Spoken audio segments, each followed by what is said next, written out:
2013년 세상을 향해 내 꿈은 뭐니? 라고 외치던 7명의 소년들이 있습니다. 6년이 지난 지금 그 소년들은 이렇게 말하죠. 꿈이 없어도 괜찮아. 멈춰서도 괜찮아. 아무 이유도 모르는 채 달릴 필요 없어. 바로 국내를 넘어 전 세계 신드롬을 일으키고 있는 방탄소년단의 꿈에 대한 이야기입니다. 방탄소년단이 우리에게 던지는 메시지는 무엇일까요? 방탄소년단은 그 메시지를 어떻게 전달할까요? 왜 전 세계 사람들은 그 메시지에 열광하는 걸까요? 우리들의 언더독, 이 시대의 대변인, 7 청년들이 던지는 메시지와 철학을 함께 탐구해요. 우리의 탐구 주제는 방탄소년단입니다.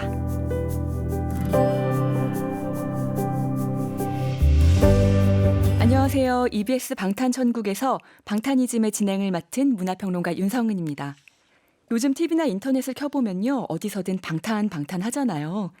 도대체 방탄이 뭐길래, 도대체 방탄이 무엇이 특별해서 전 세계에서 난리인지 남녀노소를 불문하고 한 번쯤 궁금증을 가졌을 것 같아요. 실제로 이미 방탄소년단은 단순히 K-팝 아이돌로서 자리매김한 것을 넘어서 수많은 평론가와 학자들의 연구 대상이 되고 있습니다. 방탄이라는 매개체를 가지고 예술과 사회문화, 세상을 좀 더 면밀히 들여다보려는 것이죠. 그래서 EBS와 제가 방탄소년단을 통해 세상을 철학하고 깊이 탐구한다는 뜻의 방탄이즘을 준비해 보았습니다. 방탄이즘에서는 앞으로 방탄을 통해 음악 평론, 영상 철학, 고전문학 분석, 신자유주의와 권위, 저항의식, 뉴미디어, 젠더 문제와 같은 사회 문제까지 짚어보려고 합니다. 아니 도대체 무슨 짓을 하려는 것인지 궁금해지시죠? 궁금한 분들 앞으로 많이 청취해 주시길 바랍니다. 그렇지만 일단 그러기 위해서는 방탄소년단에 대해 좀 더 자세히 알고 가는 게 필요할 것 같은데요. 방탄을 통해 세상을 철학하고 깊이 탐구하는 방탄이즘, 그 첫 번째 주제는 다음과 같습니다. 왜 방탄소년단일까? 방탄소년단 이름에 얽힌 이야기는 아니고요. 수많은 국내 아이돌 중에 왜 방탄소년단이 전 세계적으로 돋보이는 성공을 거두었을까? 그 원동력은 무엇이며 이 성공은 어떤 의미를 가지는 것일까에 대해서 파헤쳐 보려고 합니다. 그래서 오늘 저보다 더 방탄소년단을 잘 아는 분을 모셨습니다. 대중음악평론가 임진모 씨와 함께 할게요. 안녕하세요. 네, 안녕하세요. 네, 반갑습니다. 평론가님. 네. 우리가 소위 어떤 분야에 빠져든다고 했을 때, 빠져들었을 때 네. 입덕한다고 하잖아요, 요즘에. 예. 네, 평론가님은 언제 방탄소년단한테 입덕하셨나요? 글쎄 제가 덕후라고 하면 아마 아미한테 혼날 것 같은데요. 그런가요? 그 정도 가지고 덕후라고 할 수 있을까? 그러니까요, 이게. 근데 좋아하고 그다음에 좋아한다는 얘기를 하고 싶은 그런 상황은 맞는 것 같아요. 네, 저는 아마 2014년, 5년 요때 특히 정확히 얘기하면 14년 제가 그 홍콩의 마마에 갔을 때 처음 이제 방탄소년단의 이름을 들어요. 네. 그 전에도 있었을 텐데 그때는 네. 정말 관심이 없었던 것 같은데 네네. 하나는 분명한 게 뭐냐면 너무나 그 퍼포먼스가 강력해서 네. 그걸 보고 와서 제가 배철수 음악 캠프 출연할 때 네. 그 진행자 배철수 씨한테 방탄소년단에 대해서 얘기를 했던 기억이 납니다. 그러셨었군요. 네. 그래도 2013년 데뷔니까 2014년 요때 이제 벌써 좀 그 떡잎을 알아보셨다면은 네네. 떡잎은 아니지만 어쨌든 네, 그때 이제 알아보셨다면은 뭐 좀 빠르신 편인 것 같아요. 저는 택시에서 흘러나오는 봄날이라는 노래를 들었을 때 봄날 완전히 2017년이죠. 네. 네네. 그러니까 저는 사실 정말 새싹 덕후라고 할 수 있는데 네. 그 노래를 들었을 때 네. 정말 뭔가 가슴 깊은 곳에서 뭔가 끌어오르는 어떤 느낌 때문에 그 매력 때문에 그때부터 이제 열심히 네. 이제 뮤직비디오도 찾아보고 했는데 너무나 매력 덩어리 들이더라고요. 저는 주변에 이렇게 한번 조사해 봤어요. 제가 아는 사람을 통해 가지고 언제 알았느냐 네. 했더니 가장 많은 답은 피땀 눈물이더라고요. 그렇군요. 근데 저는 네. 노래로 따졌을 때는 피땀 눈물보다 조금 네. 몇 개월 전에 나왔던 불타오르네. 네. 그러니까 그 우리 방시혁 사장도 한 인터뷰에서 저 불타오르네 때 성공을 직감했다 그런 네. 얘기를 하던데 저는 노래는 불타오르네를 처음으로 알았고요. 네. 무대는 그저 아까 말씀드린 거죠. 2014년 밤마마 무대. 네네. 그다음에 이제 열풍을 갖다 이렇게 그 조짐을 갖다가 확신했던 거는 러브 유어셀프 승허가 빌보드 앨범 차트 정상을 차지했을 때 그때였던 것 같아요. 네. 정말 여기저기서 방탄소년단 입덕했다라는 말 많이 듣는데요. 네. 세계가 주목하는 아이돌인 만큼 국내외 인기가 참 꾸준한데 방탄소년단의 인기를 그러면 네. 처음에 이제 알아보셨을 때 마마 무대에서 네네. 이 정도까지 성공할 줄 좀 예상하셨었나요? 저는 아무튼 케이팝에서 약간 아웃스탠딩, 약간 돋보이는 존재 네. 그 대열에서 우뚝 설 거라는 생각은 2014년 아까 네네. 그 무대를 보고서 너무 놀랐어요. 그 춤을 보고 그 퍼포먼스를 보고. 네. 그럼 조금은 그래도 직감을 예, 하셨군요. 예. 평론가로서. 네. 네. 방탄소년단이 월드스타로 자리매김한 시점을 살펴보면요. 이제 2년 전 2017년 빌보드 뮤직 어워즈에서 톱 소셜 아티스트 상을 수상했을 때 같아요. 그렇습니다. 네. 그 후로 세계 음악 시장에서 지금 방탄소년단의 뭐 존재감은 엄청난데 네. 지금까지 계속 성장하고 있잖아요. 그렇습니다. 근데 뭐 여러 가지 이제 자세한 내막 사실들을 갖다 이렇게 풀어 가겠지만요. 지금 방탄소년의 존재를 딱 하나 알 수 있는 게 이거 같아요. 비틀즈랑 비교된다. 네네. 네네. 그러니까 21세기 비틀즈다. 또 그렇죠. 차세대 비틀즈다. 그리고 우리는 비틀즈만큼 위대한 그룹의 출현을 보고 있다. 이런 표현들. 네. 그러니까 비틀즈와 비교한다는 것 자체가 아마 요즘 젊은 친구들은 비틀즈에 대한 느낌이 적기 때문에 그렇죠. 그걸 네. 감을 갖다 잡지 못할 수도 있는데 한마디로 비틀즈는 월드 그레이티스트거든요. 그렇죠. 역사상 네. 가장 위대한 그룹인데 그 반열에서 얘기됐다는 것 자체가 BTS가 지금 어느 정도 주목을 받고 있는지 알 수 있는 거죠. 네, 그렇습니다. 비틀즈를 또 잘 알지 못하고 이제 팝의 역사를 잘 모르시는 분들은 왜 꼭 비틀즈랑 비교를 하는가 뭐 이렇게 조금 불만 있으신 분들도 있는 것 같아요. 그리고 또 비틀즈를 좋아했던 팝송 팬이나 어른들 또한 불만이 있어요. 이게 무슨 얘기냐면 네. 아니 어떻게 그 비틀즈가 되려면은 비틀즈는 그냥 전주만 들어도 아는 노래가 50곡이 넘는데 네. 방탄소년단 노래가 지금 몇 곡이라고 벌써 비틀즈한테 비교하느냐. 네. 또 역으로 그렇게 할 수도 있겠네요. 불만을 가질 수도 있는데 네. 여기서 이제 딱 하나만 얘기하고 넘어가면 네. 비틀즈랑 비교하는 게 저 같은 한국의 평론가가 아니라는 거죠. 그렇죠. 네. 빌보드, 롤링스톤, 뉴뮤지컬 익스프레스 같은 해외 언론에서 비틀즈와 비교한다는 거예요. 그렇습니다. 그런데 왜 비교할까? 그 부분은 이제 앞으로 좀 자세히 얘기하겠지만 그냥 여기서 미리 얘기한다면 바로 공연 파워예요. 네. 옛날에는 음원이 셌잖아요. 음원이 셌는데 지금은 음원보다 공연 시장이 압도하잖아요. 매출도 네. 그렇고. 네네. 근데 공연 이쪽에서 정말 센세이션인 거예요. 그렇죠. 네. 그렇기 때문에 비틀즈와 비교되는 거예요. 네. 이게 억지가 아니고 과장이 아니라 지금 공연 무대에서 비틀즈가 과거에 1960년대에 그 발휘했던 그 센세이션과 영향력 그 못지 않다는 거예요 지금. 네, 바로 이제 그것 때문에 비틀즈를 자꾸 언급하는 거니까, 그렇습니다. 네, 뭐 네. 전혀 뭐 그 누구가 더 낫다, 뭐 이제 이런 비교의 의식이랑은 굉장히 다른 것 같습니다. 네, 저희가 그 방탄소년단의 그 2019년 네. 올 한 해 동안 아직 올해가 끝나진 않았지만 예. 방탄소년단이 세운 기록들을 잠깐 얘기해보고 네. 또 이제 이야기를 나눠볼 텐데요. 먼저 2019 빌보드 뮤직 어워즈에서 2관왕을 차지합니다. 그렇죠. 본상 톱 듀오 그룹 그리고 3년 연속 톱 소셜 아티스트 상인데요. 네. 네, 이 두 개의 상을 받은 거는 지금 또 한국 가수로는 최초고요. 그렇죠. 네. 일단 빌보드도 3대 뮤직 어워즈 네. 그 음악상에 들어가거든요.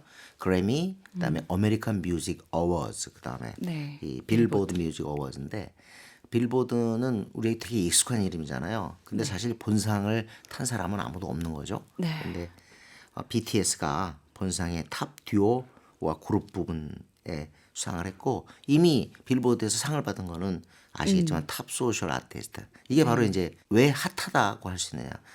아까 말씀드린 공연 무대에서 그 지금 두각을 나타내고 있는데 또 하나 중요한 건 이 시대의 미디어 SNS에서 사실은 최고의 지금 주가를 갖다가 드러내고 있는 거죠. 네. 그렇기 때문에 탑 소셜 아티스트가 된 거예요. 지금 가장 인기가 많다. 뭐 그런 SNS 상에서 그러니까 이 SNS 상이라는 게 뭐냐면 청년 아니 영 제네레이션들 그런 사람들에서는 거의 최고다. 최고다. 이렇게 얘기할 수 있는 거죠. 알겠습니다.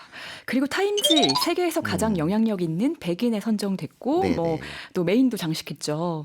네, 그리고 한국인 최초 그래미 어워드 시상자. 네. 이것도 뭐 네, 본상을 받은 건 아니지만 시상자로 올라간 것도 정말 대단한 영예인 것 같아요. 뭐 프레젠터 자체도 영예고 그건 어떻게 보면 앞으로 이제 수상자 쪽에 편입될 수 있다는 들어갈 수 있다는 그런 걸 말해주는 건데 그렇죠.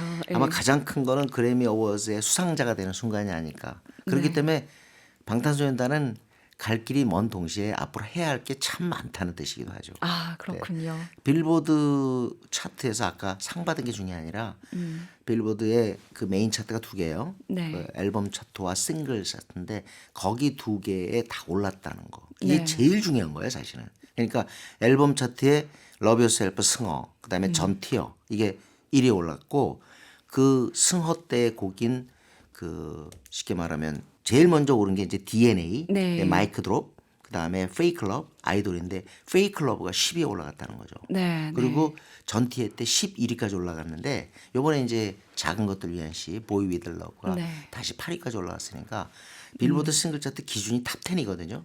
그리고 앨범 차트 정상 싱글 차트 탑 10. 그러니까 네. 이제 거의 빌보드를 정복했다. 아, 이건 뭐냐면 지금 현재 방탄소년단의 존재가 확실히 보이고 있다라는 뜻이죠. 네. 아까 그 얘기 하시던데 우리 윤성원님께서 제일 중요한 건 지금 방탄소년단이 독립 미디어가 됐다는 거거든요. 네. 그러니까 하나의 미디어로 성장을 했어요. 네, 이 그렇습니다. 방탄소년단이. 그러면서 이제 실적과 함께 이제 쭉쭉쭉 이제 사실은 지금 키높이 상황인 거죠. 네, 네. 지금 계속해서 뭐 발전하고 있고 말씀하신 네. 것처럼 지금까지 이루어온 것만 해도 네. 엄청난데 그 기록을 깰 수 있는 건 또 방탄소년단밖에 그래서 없다. 방탄소년단이 세운 기록을 방탄이 깬다. 뭐 그런 얘기도 있죠. 네, 그렇습니다. 그리고 또 중요한 거 아까 공연 얘기했는데 웸블리 스타디움에서 그 전석을 매진한 그런 공연을 했고 네, 한국 가수 최초로 네. 네, 입성해서 네, 전석이 매진되는 그런 그리고 기록도 뉴욕 한복판 세웠습니다. 그죠? 네. 매츠구장 홍구장에서 역시 그 스타디움 그러니까 이제 방탄소년단이 그 아레나 스타가 됐다는 거죠. 아레나 네. 큰 공연장에서 그 많은 관객을 그 앞에 두고 공연할 수 있는 그런 아레나 스타가 됐다는 뜻입니다. 네, 이렇게 보니까 정말 기록들이 대단한데요. 네네. 그렇다면 이제 이런 그 기록들을 깔아놓고 네. 이제 또 궁금했던 질문을 좀 들어가 볼게요. 네. K-팝을 넘어서 하나의 브랜드가 된 방탄소년단 평론가님은 네. 왜 방탄소년단이라고 생각하십니까? 아 이건 너무 단순한 질문인 게 네, 그건 본 사람만이 알아요. 그러니까 이렇게 딱 네. 공연장에 예를 들면 우리가 알고 있는 많은 K-팝 스타들 있잖아요. 네, 그런데 솔직히 방탄보다 데뷔할 때 그리고 데뷔해서 한 3년 동안 방탄보다 위 존재들은 있었어요. 가장 중요한 건 너무도 경이적인 퍼포먼스가 1등 공신이라고 생각해요. 그게 첫 번째 네, 이유군요. 네, 네, 네, 그 밖에 뭐 여러 가지 또 이야기들이 많이 있지 않습니까? 네, 네. 분석들이 많이 나오고 있는데요. 두 번째가 제가 볼 때는 방탄이 전하는 메시지 지금. 네, 네, 요 두 가지가 아주 중요하다고 생각하고요. 그다음 방법론을 따졌을 때는 이 시대의 미디어인 SNS와 함께 성장했다는 거. 그렇죠. 그래서 네. 방탄소년단 성공의 1등 공신은 거의 SNS라고 아주 방식 사자가 입만 열면 얘기하잖아요.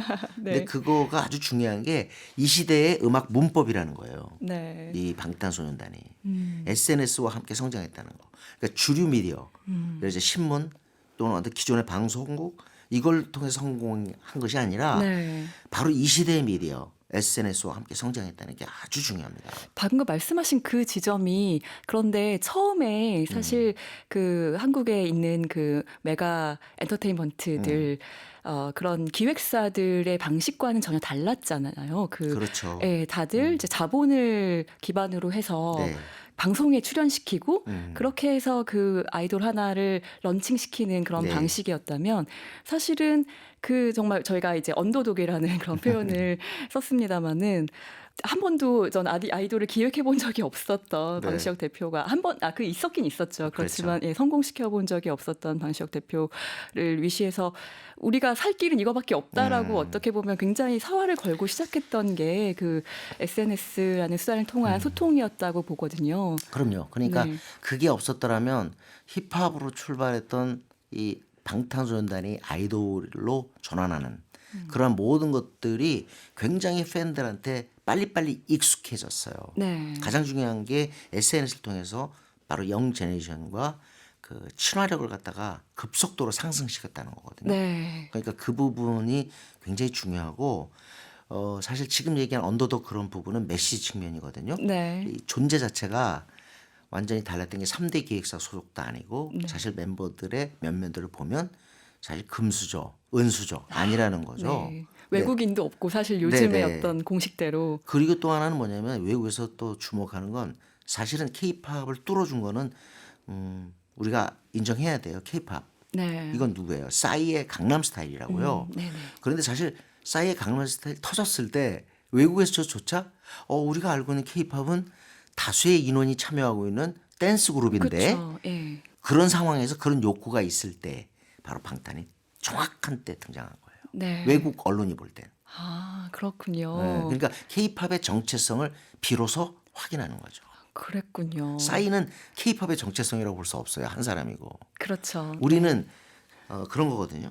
그러니까 몇 명이 나와서 아주 압도적인 어떤 그 군무를 보여주면서 하는 게 케이팝의 사실상 DNA라고 그렇습니다. 할 수 있는데요. 근데 그걸 딱 방탄이 보여준 거죠. 그렇군요. 그 이제 메시지 얘기도 좀 하셨었고, 그 결국에는 그런 소통을 통해서 얻어낸 정말 뭐 천군만마와 같은 네. 그 방탄소년단의 지지자들 팬덤 아미가 또 있지 않습니까? 그러니까 아까 지속적인 SNS 활동은 바로 아미를 끝없이 축적해 갔다는. 네. 그래서 전 세계에 한마디로 망을 구축했어요. 마치 통신사 망 구축하듯이 그 망을 구축하면서 사실은 빌보드 차트에 등장하면서 싱글 차트에 10위에 오르고 8위에 오르는 정도의 놀라운 성과가 가능했던 거고요. 네. 지금 아까 처음 얘기할 때 우리 윤성우님이 얘기한 거 중요한 거 뭐냐면 이 메시지 측면인데 저는 이렇게 얘기하고 싶어요. 사실은 방탄소년단이 전달하는 메시지가 네. 뭐가 중요하냐면 원 오브 댐? 그러니까 쉽게 말하면 이거예요. 옛날에 좋은 메시지를 전달하는 가수는 얼마든지 있었어요. 근데 그 사람들은 팬들보다 위에 있었습니다. 위에서 좋은 조건과 좋은 학력과 그런 조건으로 마치 가르치듯 그 팬들한테 얘기한 거예요. 존 레논이 왜 인정을 받느냐? 존 레논은 한마디로 해서 뭐 엄청나게 배운 사람도 아니고 한마디로 그 가난한 그 리버풀 청년인데 네. 그 청년이 그런 메시지를 전달하고 이미진을 전달하고 워킹 클래스 히로를 얘기하고 파워 투 더 피플을 얘기하니까 공감이 되는 거지. 자기는 엄청난 학벌에 엄청난 부자에 돼. 그런 상태에서 워킹 클래스 히로 얘기하면 공감이 오겠어요? 안 오겠죠. 방탄의 네. 제일 중요한 건 이거예요. 본인들의 그 상태로 얘기해 주니까 팬들이 바로 받아들일 수 있는 거죠. 가르치듯 한 메시지가 아니라 서로 교환하는 메시지. 원 오브 댐. 너도 그들 중에 하나, 나도 그들 중에 하나. 아, 그렇군요. 이거예요. 그 교환하는 메시지란 말이 정말 좋네요. 그럼요. 네, 정확하게 그 아미와 방탄소년단 그래서 관계를. 지금은 화려한 퍼포먼스보다 오히려 아미나 그런 분들이 오히려 방탄소년단의 그 메시지에 주목하는 거예요. 그래서 네. 이게 진짜 나를 방탄한테 딱 붙인 입덕 결정적인 이유 그런 거죠. 그러니까 예를 들자면 가사 중에 아까도 얘기해 주지만 이거잖아요. 고민보다 고란 노래서 고민하지 마, 애쓰지 마, 그냥 가라고 이런 걸 갖다가 굉장히 정말 자기가 조건이 좋은 스펙 좋은 사람이 이런 얘기를 하면 그래서 뭐 그럴 거라고요. 네. 그런데 자신들과 같은 사람이 그런 얘기를 하니까 바로 그렇죠. 그냥 공감이 되는 거죠. 그러니까 이야기하는 방식 자체도 네. 그냥 이렇게 그 친구한테 말하는 것처럼 자신의 이제 고민을 털어놓는 것처럼 내가 요즘 이런 생각하면서 살고 있어라는 네. 그런 방식으로 그 노래를 들려주는 게 또 이제 아미들이 좋아하는 네. 그런 포인트가 아닐까라는 근데 이 생각이 부분은 언론에서 듭니다. 그렇게 많이 다루질 않아요. 어, 제가 볼 때 제일 중요한 건 그 부분인데 네.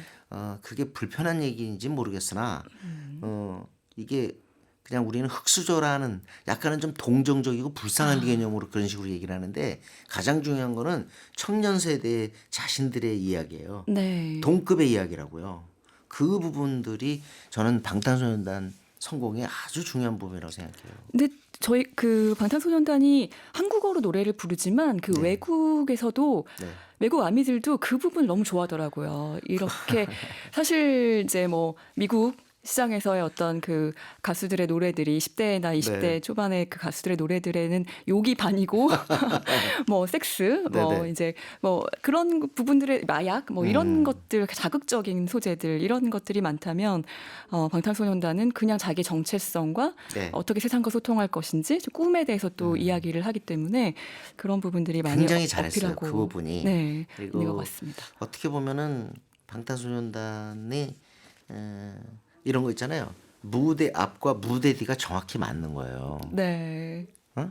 그거를 갖다가 그 사람들이 좋아하는 거고, 그다음에 또 하나는 한국어로 한다는 건 우리 입장에서는 굉장히 뿌듯한 거죠. 지금 전 세계 각국의 문화원이 바빠요. 한국어 배우겠다, 한국어 알겠다. 그러다 보니까 방탄소년단이 K-팝, 그다음에 대한민국 이런 것까지도 함께 끌고 가는, 어떻게 보면 굉장히 이제는 부담이 많은, 할 일이 많은 그런 팀이 됐어요. 네, 그렇습니다. 그 한국어를 배우는 것 자체가 굉장히 뿌듯한 일이지만 네네. 그 뉘앙스를 더 정확하게 알고 싶다는 욕구를 불러일으키고 있다는 점이 또 방탄소년단의 그 메시지가 가진 네. 네, 그 힘인 것 같습니다. 아까 이제 퍼포먼스 얘기를 조금 많이 해주시긴 했는데요. 네, 그거는요. 네네. 윤서원님도 그 혹시 네네. 방탄소년단 무대 보셨어요? 그 직접 본 적은 없죠. 그러니까 네. 이거는 직접 봐야만 되는 거예요. 직접 볼 기회가 좀 있었으면 좋겠는데 너무 저는 지금으로서는 어려운 일인 것 같습니다. 마마, 그다음에 케이콘, LA에서 했던 케이콘, 그리고 네. 이 국내 시상식, 국내 이제 특정한 어떤 그 가요 상, 그거 무대에서 전부 지금까지 본 게 9번일 겁니다. 네. 9번을 보면서 네. 느낀 게 뭐냐면, 그거는 현장에 방탄소년단 무대가 지금 펼쳐지고 있는 곳 가까이 있는 사람들은 아는데요. 네. 이거는 우리가 말로 표현하기 어려워요. 쉽게 말하면 이거죠. 7명의 남자들이 왔다 갔다 하는 게 아니라 제 표현이 이렇습니다. 7개의 큰 바위돌이 왔다 갔다 하는 상황. 그러니까 거대한 에너지예요. 일단은 분명히 너튜브로, SNS로 다 방탄의 춤도 봤어요. 네. 다 봤는데 그것만 봐도 굉장히 전율이 오는데. 네. 현장에서 보면 입이 벌릴 수밖에 없죠. 진짜. 제가 네. 그 현장을 보는데요. 네. 전부 이거예요. 믿지 못하는 거예요. 우와! 이거예요. 그러다가 이제 조금 시간이 지나잖아. 그럼 반드시 고개를 한번 떨구고 한숨을 쉽니다. 이렇게.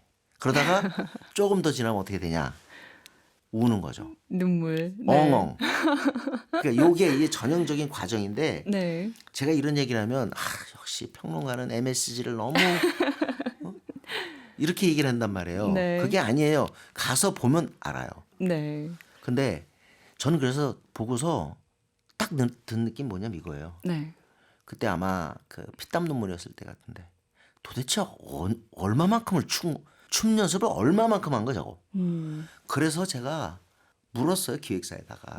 어떻게 된 거냐? 그랬더니 이 선생님도 아시겠지만 우리가 아이돌 댄스 하면서 자리 잡을 때까지 매일 12시간씩 췄다는 거예요. 세상에. 네. 그게 또 사연이 이제 네. 힙합 그룹으로 시작을 하려고 그렇습니다. 했었는데 이제 어쨌든 뭐 투자와 이런 네. 거 함께 이제 아이돌 그룹으로 전환이 됐는데, 네. 전환됐을 때 이미 멤버들의 나이가 있었고, 이 네. 얘기는 결국 뭐냐면 타 그룹은 벌써 중학교 고등학교 때부터 춤을 췄는데 그렇죠. 네. 늦은 거예요. 늦었을 때 따라하는 방법 뭐죠? 연습이죠. 죽어라고 하는 거예요. 영어로 work hard, 이거 제일 중요한 거예요. 네. 열심히 했다는 거. 이거를 외국에서 비틀스랑 비교하는 거예요. 비틀스도 리버풀 출신으로 이 사람들이 정말 우리가 잘하기 위해서, 우리가 성공하기 위해서는 최고가 된다. 최고의 실력, 연주력, 그다음에 보컬, 이거 어떻게 해요? 그렇기 때문에 독일에 간 거거든요. 함부르크에. 그렇군요. 독일에 함부르크 가서 10시간, 9시간, 10시간씩 배를 골아가면서 연주를 했단 말이에요. BTS가. 이것과 지금 BTS가 12시간 춤춘 거 네. 같은 맥락. 저는 60년대, 70년대를 갖다가 냉전 시대를 살았어요. 그때 오롯이 우리가 살고 있는 사회에서는 공산주의를 극복하는 거였습니다.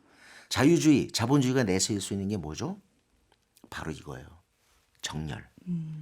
그 정렬이라는 것을 보여주고 있는 게 엘비스 프레슬리, 비틀즈 이런 맥락에 다 있는 게 지금의 네. 방탄소년단이에요.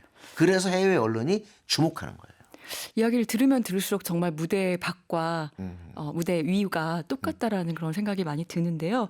그 이제 말씀해주신 그 퍼포먼스를 보면서 놀라움, 넋을 네. 잃는 단계와 또 숙연해지는 단계와 눈물 흘리는 그렇죠. 그 감동의 단계. 거기서 네. 숙연해질 때 제가 인터뷰를 했어요. 통역자를 데리고 혹시 제가 예, 예. 어린 친구 그 영어를 못 따라갈까 봐 네. 통역하고 같이 가서 불렀어요. 잠깐만 좀 왜 지금 고개 숙이고 그러시죠? 네. 그랬더니 놀라운 답이 돌아옵니다. 나는 저렇게 열심히 살아봤나? 응? 진짜 이건 믿어지지가 않는 거야. 어떻게 저렇게 할 수 있지? 그러면서 진짜 그래서 저는 항상 꼭 방탄소년단뿐만 아니라 아이돌 그룹 보면요. 제일 먼저 드는 생각이 뭔지 알아요? 이거야. 공부하는 게 제일 쉽겠다. 어떻게 보면 공부 잘하는 사람들에 대한 경종을 울리는 것 같아. 네. 진짜 이건 보지 않은 사람은 몰라요. 네, 알겠습니다. 정말 방탄소년단일 수밖에 없는 이유가 있는 것 같습니다. 여기서 궁금한 게 방탄소년단이 아시아 음악 시장을 넘어서 서구권까지 지금 정복을 했다라는 사실이잖아요. 네. 특히 이번 앨범은 지금 미국, 영국 음악 차트 동시 석권을 했는데 네. 이런 인기 요인이 있을까요? 지금 그러니까 미국 시장과 또 유럽 시장을 같이 접수했다라는 거는 특별한 의미가 있을 것 같습니다. 제가 볼 때 음원의 그 석권이라고까지는 아직 얘기할 수 없을 것 같아요. 네. 그러나 아까 말씀드린 앨범. 것처럼 바로 아니 공연. 공연. 네, 공연을 보기 때문이에요. 근데 그 공연을 전달해 주는 게 SNS이기 때문에 바로 이런 것에 의해서 지금 그 세계 최고의 수준으로 인기가 비상하고 있는 것이 아닌가. 네. 그러니까 공연 그 지금 투어 이후에 또 이제 나온 그 앨범이 네. 지금 또 다른 대륙에서 다 지금 인기를 얻고 네. 있다라는 그런 말씀이시고요. 뭐 방탄소년단과 비틀즈 이야기 이제 계속해서 지금 우리가 하고 있는데요. 뭐 그 비틀즈는 지금 이제 최근에 개봉한 영화 예스터데이라는 영화를 네. 또 보신 분들은 아마 비틀즈 시대를 살지 않으셨어도 비틀즈 네. 음악을 잘 모르시는 분들도 저때 저렇게 또 비틀즈 음악을 사람들이 너무나 좋아했었구나라는 걸 조금 이해하실 수 있을 것 같아요. 맞아요. 근데 이 대목에서 제가 좀 얘기하고 싶은 게 있어요. 네. 제가 work hard 열심히 했다는 거. 어떻게 보면 자본주의가 공산주의한테 그때 변명할 수 있는 그 유일한 거리가 바로 이거 정렬. 그걸 네. 통해서 신분 상승이 가능하다는 거. 엘비스 프레슬리와 비틀즈 같은 워킹 클래스 청년들이 노동 계급의 청년들이 어떻게 저렇게 막대한 성공을 창출할 수 있느냐. 그 근원은 바로 정렬에 있다. 네. 근데요. 워크 하드 열심히 한다는 건 못지않게 진짜 또 하나 중요한 게 있어요. 뭐냐면 이거예요. 저는 생각이 그래요. 작년에 연말 시상식이 모두 23개가 있었습니다. 네. 23군데. 그런데요. 놀라운 일이에요, 진짜. 23군데를 방탄이 다 나갔어요. 야, 아니 네. 저는 그래서 자꾸만 지금 머릿속에 맴도는 게 Eight Days a Week라는 노래를 불렀지 않습니까? 비틀즈가. 네네. 네, 그 생각이 자꾸만 나요. 그래서 겹쳐지는 부분이 있는 것 제가 같아요. 볼 때는 도저히 시간상, 여건상 안 되는데 방침이 제가 볼 때는 이건 기획사가 잘하는 거죠. all or nothing이에요. 다 하든가 아니면 안 하든가. 맞아요. 제가 네. 이거와 관련돼서 재밌는 게 뭐냐면 23군데의 시상식을 다 한다는 거는 이건 어디도 차별하지 않는 거죠. 그렇죠. 네. 근데 더 놀라운 건 뭔지 알아요? 23군데를 다 했는데 23군데를 다 다르게 해줬어요. 그러니까 네. 페이크 러브를 해도요. 여기 가선 이 춤으로 저기 가선 저 춤으로.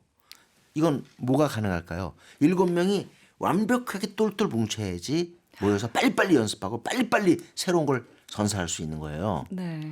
결국 뭐냐? 방탄이 보여주고 있는 건 work together. 함께 한다는 거죠. 그래서 그들이 예능도 처음에 막 만들고 네. 막 이런 모습들을 보면서 굉장히 팬들이 감동받고 했었는데 뭐 거의 제가 볼 때는 우정을 보는 것도 우정을 네. 넘어서는 것 같아요. 제가 볼 때는 이거 7명이 거의 결혼한 거 아니야? 제가 볼 때. 그렇지 그렇게 얘기 않고서는 어떻게 아니 방시혁 사장이 분명히 그랬죠. SNS가 1등 공신이다. 근데 어떻게 개인 계정이 없죠? 7명이? 그렇죠. 그건 네. 뭐냐면 유닛 활동, 뭐 음악적인 물론 이소라 신청곡에 예를 들면 슈가가 가서 피처링을 했어요. 네. 그런 건 하지만 유닛 활동 하나요? 없습니다. 다른 팀 그렇게 많이 하는 유닛 활동 없어요. 그렇죠. 여긴 네. 오로지 7명만 가능한 거예요. 그리고 아까 다 다르게 했다 그러는데 네. 방탄소년단이 이런 거가 있어요. 춤이 보면은 아까 제가 7개 바위가 왔다 갔다 한다 그랬잖아요. 네. 근데 어떤 때 또 귀엽게 춤추면요. 완전 애기 춤이 나와요. 그리고 어떤 때는요. 네. 성인 여성 춤을 춰요. 근데 너무 놀라운 건 가끔 가다가 노년층 춤을 춰줘요. 그러게요. 네. 그러니까 이 친구들은 어떻게 보면 댄스, 퍼포먼스로 세대 통합을 일궈냈다. 굉장히 재밌는 표현이시네요. 네, 댄스로. 지금 대중음악 평론가 임진모 씨와 방탄소년단의 인기에 대해서 이야기를 나누고 있는데요. 마지막 질문을 좀 드리겠습니다. 네. 계속해서 신기록을 세우고 있는 방탄소년단 앞으로 좀 국내 활동이 어떻게 될지 궁금하거든요. 아마 방시혁 대표를 비롯해서 많은 분들이 이 부분을 고민할 거예요. 네. 그 균형을 찾기 위해서 절대 한국에서 외국에서 지금 바쁘다고 해가지고 우리 한국에서 활동을 미진하게 하거나 부족해서 안 되거든요. 그렇죠. 네. 아마 그 균형 때문에 엄청나게 노력할 거예요. 마지막으로 이 얘기 하나 드리고 싶어요. 네. 제가 홍콩 와마 갔을 때 윤희진 대표하고 만났어요. 대표. 그래서 어떻게 보면 이제 그때 룸에서 이제 잠깐 얘기했는데 제가 지나가는 말로 이렇게 얘기했습니다. 윤 대표님, 혹시 시간 되면 제가 진행하는 라디오 프로그램에 한번 방탄소년단에 나와주면 안 될까요? 네. 말이 됩니까? 아니 지금 공연해야지. 지금 예약돼 있는 그 행사만 해도 그렇죠. 그런 상황에서 제가 라디오 프로에 출연해 달라는 게 말이 돼요? 근데 이걸 이렇게 봤더라니까요. 그거 재밌겠다. 아. 재밌겠네요. 우리 멤버들 선생님하고 만나서 이렇게 음악 얘기하면 좋겠다. 네. 근데 그 다음 말이 걸작입니다. 근데요, 선생님 프로그램에 만약에 우리 방탄소년단이 출연하게 되면요. 네. 라디오 프로 200개 다 해야 돼요. 저 거기서 감동받았습니다. 네. 차별하지 않는 네. 정신이 거기서 만약에 본인이 나오는군요. 불타오르네 얘기하고 그렇잖아요. 아까 처음에 우리 윤성님이 얘기한 네. 것처럼 작은 것들을 위한 시 이렇게 해놓고 군소 방송에 가지도 않고 주류 매체만 인터뷰하고 방탄이 이걸 깼어요. 네. 우리 속에 존재하고 있는 우리도 모르는 그 차별, 네. 고정관념 이걸 깼다는 거죠. 그 방시혁 대표가 그래서 이제 그 방탄소년단이라는 그룹을 만든 대표로서 지금 굉장히 또 리더십으로 이렇게 떠오르고 있고 떠올랐죠 벌써. 네, 이미 떠올라서 굉장히 많은 인터뷰도 한 걸 받고 한데 정말 뭐 본인이 음악을 시작하고 이렇게 또 그 기획사를 차리고 이런 모든 것들이 자기는 어떻게 됐는지 잘 모르겠다. 굉장히 겸손하시더라고요. 아니요, 그건 제가 이해가는 게 네네. 한번 윤석열님보다 한번 생각해 보세요. 네. 그걸 조직적으로 처음부터 면밀하게 검토해서 1번, 2번, 3번 정해가지고 했을까요? 그렇게 해도 안 됐겠죠, 사실은. 그럼요. 네. 이거는 그런 과학으로 일궈낸 성공이 아니에요. 네. 이거는 노력과 그다음에 운이라고 하는 네. 아주 드라마틱한 그런 결합으로 탄생한 어떻게 보면 한국 입장에서 우리나라 입장에서 봐도 천운이에요. 네. 이런 팀을 우리가 얻게 된 건 천운입니다. 그러니까 어떻게 보면 뭐 본능이라고도 좀 본능적으로 지금 이런 성공까지 왔다고도 볼 수가 있을 것 같은데요. 방탄소년단을 이야기해서 우리 윤성근님이 해야 될 것은 네. 춤을 연습해야 됩니다. 전 정말 몸치라서 네. 네, 좀 힘들 것 같은데 노력해 보겠습니다. 몸치면 네. 일단은 퍼포먼스가 안 되기 때문에 진정한 덕후는 어렵겠네요. 네, 저는 참 손 발끝 닿는 것도 굉장히 어려운 사람이라서. 전 해봤어요. 네. 방에서 해봤는데 네, 네. 그냥 제가 얻어내는 핵심은 뭐냐면 네. 춤을 어느 정도 춰야 되냐면요. 왼발이 강철이 돼야 돼요. 그 정도 아니면 그 연속 동작 못 나와요. 네, 저는 그냥 응원하는 걸로. 근데 저는 많은 분들이 막 학자분들 이런 분들도 집에서 그렇게 방탄소년단 그 네. 팬이어서 춤 따라한다는 얘기는 많이 들었습니다. 네, 근데 저는 거기까지는 좀 어렵고. 그래서 저희가 이제 국내 활동 어떤 계획에 대해서 이렇게 여쭤봤었는데요. 좀 네. 말씀하신 부분은 아마 앞으로도 지금까지 해왔던 대로 차별 없이 네. 어떤 큰 매체, 작은 매체 가리지 않고 지금 그 활동할 거라는 말씀이시죠. 네. 방탄소년단이 부담이 클 거예요. 왜냐하면 K-팝을 안고 가거든요. 본인들은 BTS 팝으로 끝내고 싶을 거예요. 네. 그래서 실제로 아미들이 그런 말을 해요. 이건 K-팝과 연결지지 마세요. 이건 방탄소년단 팝의 승리입니다. K-팝의 승리가 아니라. 그런데 어쩔 수 없이 지금 방탄소년단이 K-팝을 안고 가는 네. 그런 리더격인 상황은 누구도 부인할 수가 없잖아요. 그렇죠. 그렇죠. 작년에 제가 LA를 갔을 때 그때 K-콘 상황이었는데 그 K-팝의 유력 관계자가 이 말을 하더라고요. 그때 K-콘에 방탄이 못 왔어요. 그때 그 공연 담당자한테 했던 얘기가 지금도 생생합니다. 이거예요. 잘 들어요. 우리 지금 한국하고 한국의 K-팝이 방탄소년단 때문에 먹고 사는 거예요. 네. 방탄이 안 와요? 말이 돼요? 그때 알았습니다. 먹고 산다. 와, 그게 가장 저는 큰 울림이었어요. 네. 좀 뭐 이런 얘기 들으면 사실은 다른 그룹의 또 그 팬들은 좀 섭섭해하실 수도 있을 것 같긴 합니다. 저희는 뭐 방탄이즘이기 때문에 이런 얘기를 한다는 거를 좀 예, 이해해 주시기를 좀 시간이 바라겠습니다. 난다면 네. 비틀즈와 차이점도 한번 얘기해보고 싶어요. 아, 그럼 지금 좀 할까요? 아예. 네. 그러니까 이거죠. 네. 시간이 된다면 네. 자, 비틀즈가 옛날에 브리티시 인베이전, 네, 그러니까 영국의 그렇죠. 침공을 일으켰을 때는 정말 비틀즈는 엄청난 존재잖아요. 지금 방탄소년처럼. 네. 근데 비틀즈가 딱 들어오고 난 다음에 이어서 롤링스톤스, 애니멀스, 허먼 허비트 해서 영국의 그 아티스트들 일제히 미국 땅을 밟아요. 대서양을 다들 횡단했던 거죠. 네. 그런데 왜 우리는 방탄소년단이 이렇게 성공을 했다면 네. 왜 이게 이루어지지 않을까? 이게 바로 우리 음악계가 지금 정신 차려야 될 부분인 거예요. 그 이야기를 저희가 또 다음 시간에 좀 이어가 보도록 하겠습니다. 말씀하신 대로 부담이 참 클 것 같은데요. 그 좀 부담 떨쳐내고 지금 너무 잘하고 있으니까 네. 앞으로도 이렇게만 좀 해주기를 바라는 마음입니다. 방탄이즘 첫 번째 시간 왜 방탄소년단일까라는 주제로 함께 했는데요. 좋은 말씀 해주셔서 너무나 감사드리고 오늘 함께 해주신 임지모 평론가님 감사합니다. 네, 감사합니다. 처음엔 놀랍고 곧 숙연해지다가 나중엔 눈물을 흘리게 만드는 그들의 퍼포먼스.